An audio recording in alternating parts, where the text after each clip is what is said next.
Hi,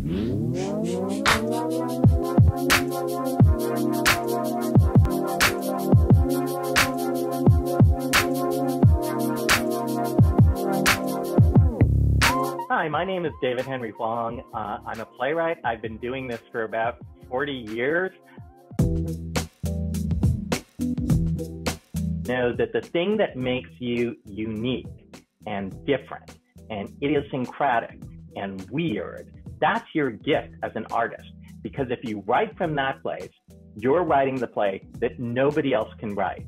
And in the same way that everybody on earth is different, you're going to bring out the thing that's unique about you, and that is going to attract people's attention. Don't try to focus on writing something that you think is going to be successful, because nobody knows what's going to be successful. I don't know what's going to be successful. What you want to do instead is focus on some question that's important to you, something you don't understand, but you're really interested in it. And you write the play to find out how you really feel about this issue deep inside. You also want to be able to write from your subconscious. And that means your conscious mind is the part of your brain that's most likely to tell you, why are you doing this? Who cares? This isn't really a play. Nobody wants to hear what you have to say. Your subconscious mind is the part that sometimes you don't even understand. And you learn about yourself by writing. So an example of trying to write more from your subconscious is you might give yourself an exercise. Just write as fast as you can. Don't let your fingers leave the keyboard or the pen or whatever writing implement you use. And see what comes out. See what you learn about yourself.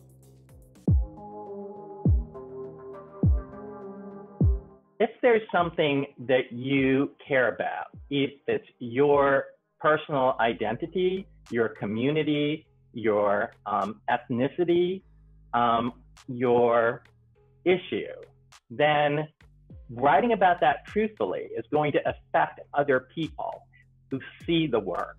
And they're going to maybe not change their mind about something completely overnight. I don't think any piece can do that. But it can nudge them in the direction to understand the humanity of what it is that you're trying to say or express or explore. And that humanity can lead to change.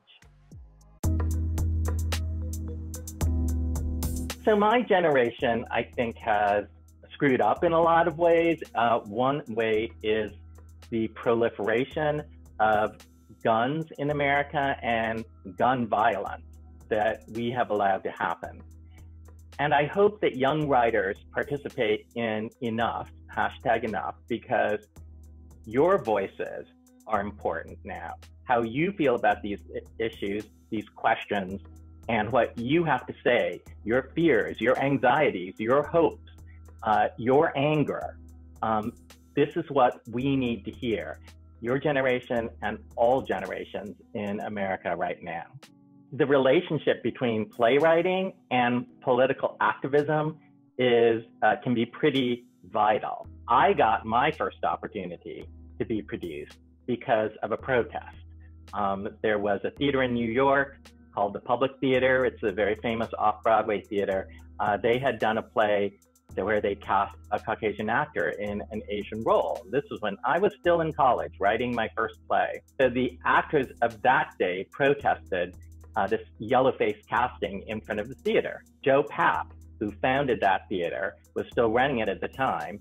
He was committed to creating a theater that looked like New York. So he invited the protesters into his office and hired one of them onto his staff with an assignment to find plays for Asian actors. And it was about that time that by then I'd finished my play and submitted it to the public, and it got produced there.